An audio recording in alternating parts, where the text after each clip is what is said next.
नमस्कार दोस्तों, JP stenograph YouTube channel पर आपका स्वागत है। यह डिक्टेशन 80 शब्द प्रति मिनट का होगा, जो कि लीगल डिक्टेशन रहेगा। 8 मिनट तक बोला जाएगा, 10 सेकंड बाद स्टार्ट किया जाएगा। दोस्तों, अगर आप चैनल पर पहली बार आए हैं तो चैनल को सब्सक्राइब जरूर करें, साथ ही बेल आइकन भी ऑन कर दें ताकि आपको डेली नए नए शब्दों के डिक्टेशन और नोटिफिकेशन सबसे पहले मिलती रहे।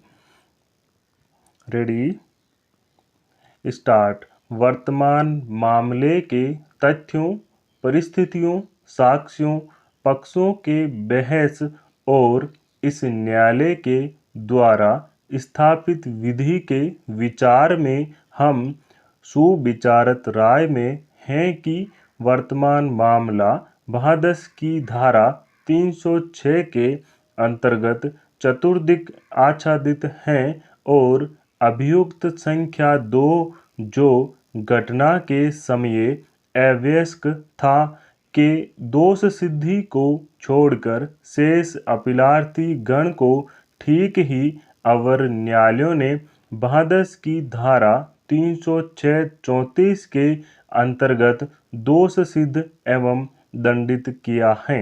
आत्महत्या के दुष्प्रेरणा के अपराध को महादस की धारा 306 के अंतर्गत इस प्रकार विनिर्दिष्ट किया गया है। 306 आत्महत्या का दुष्प्रेरणा। यदि कोई व्यक्ति आत्महत्या करे तो जो कोई आत्महत्या का दुष्प्रेरणा करेगा वह दोनों में से किसी भांति के कारावास से, जिसकी अवधि 10 वर्ष तक की हो सकेगी, दंडित किया जाएगा और जुर्माने से भी दंडनीय होगा। किसी बात का दुष्प्रेरणा कब गठित होगा, इसका अर्थ महादस की धारा 107 में इस प्रकार परिभाषित किया गया है। धारा 107, किसी बात का दुष्प्रेरणा वह व्यक्ति किसी बात के किए जाने का दुष्प्रेरण करता है जो पहला उस बात को करने के लिए किसी व्यक्ति को उकसाता है, अथवा दूसरा उस बात को करने के लिए किसी षड्यंत्र में एक या अधिक अन्य व्यक्ति या व्यक्तियों के साथ सम्मिलित होता है। यदि उस षड्यंत्र के अनुसरण में और उस बात को करने के उद्देश्य से कोई कार्य या अवैध लोप घटित हो जाए, अथवा तीसरा उस बात के लिए किए जाने में किसी कार्य या अवैध लोप द्वारा साशयी सहायता करता है।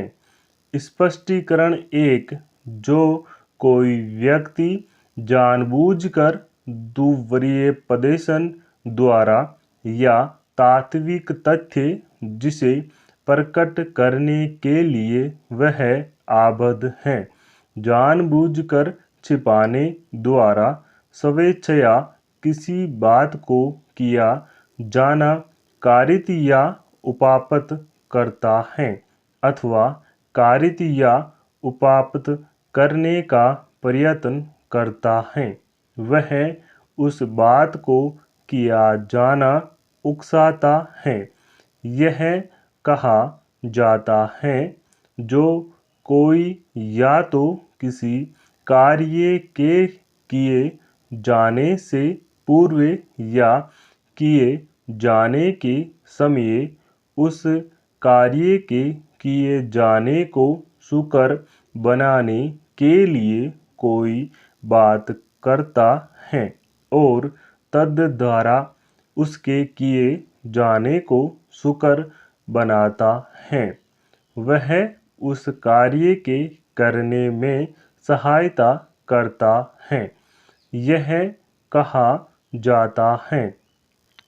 शब्द अंग विक्षेप या कार्य जो किसी स्त्री की लज्जा का अनादर करने के आशय से किया गया है को भादस की धारा 509 के अंतर्गत निम्नवत विनिर्दिष्ट किया गया है। धारा 509 शब्द अंग विक्षेप या कार्य जो किसी स्त्री की लज्जा का अनादर करने के लिए आश्रित हैं।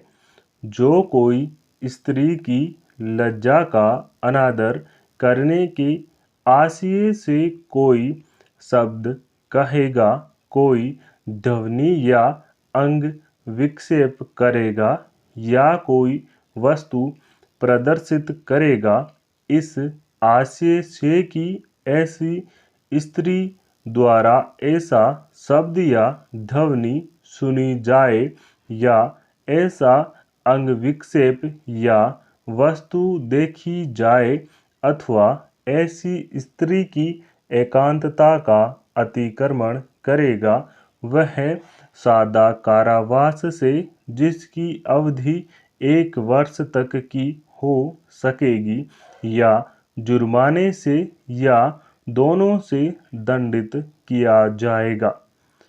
3. पवन कुमार बनाम हिमाचल प्रदेश 2017 के मामले में अपीलार्थी की पत्नी प्रेम विवाह उसे परस्पर मतभेद के कारण विवाह के 1 वर्ष पश्चात ही अपने पिता के घर पर रह रही थी। अपीलार्थी के बुलाने पर भी पत्नी ने वापस आने से इनकार कर दिया। इस पर अपीलार्थी ने उसे धमकी दिया कि वह उसका अपहरण कर लेगा। इस बात पर पत्नी ने अपने पिता के घर में ही आत्महत्या कर लिया।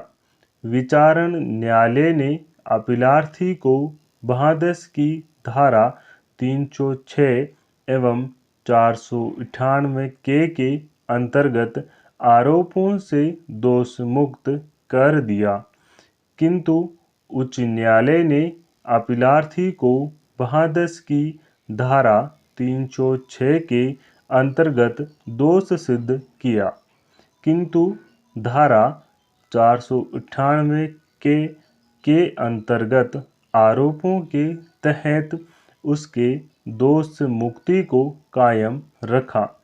पुनः दूसरा अपील इस न्यायालय के समक्ष आया, जिसमें 3 सदस्यीय पूर्ण पीठ ने अपीलार्थी की धारा 306 के अंतर्गत दोष सिद्धि को कायम रखते हुए निम्न अभिनिश्चय दिया।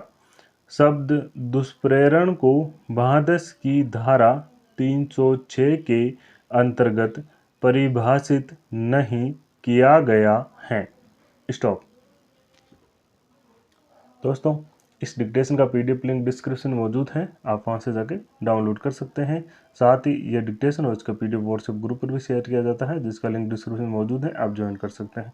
दोस्तों, अगर डिक्टेशन अच्छा लगा, पसंद आया तो लाइक शेयर कमेंट जरूर करें। Thank you.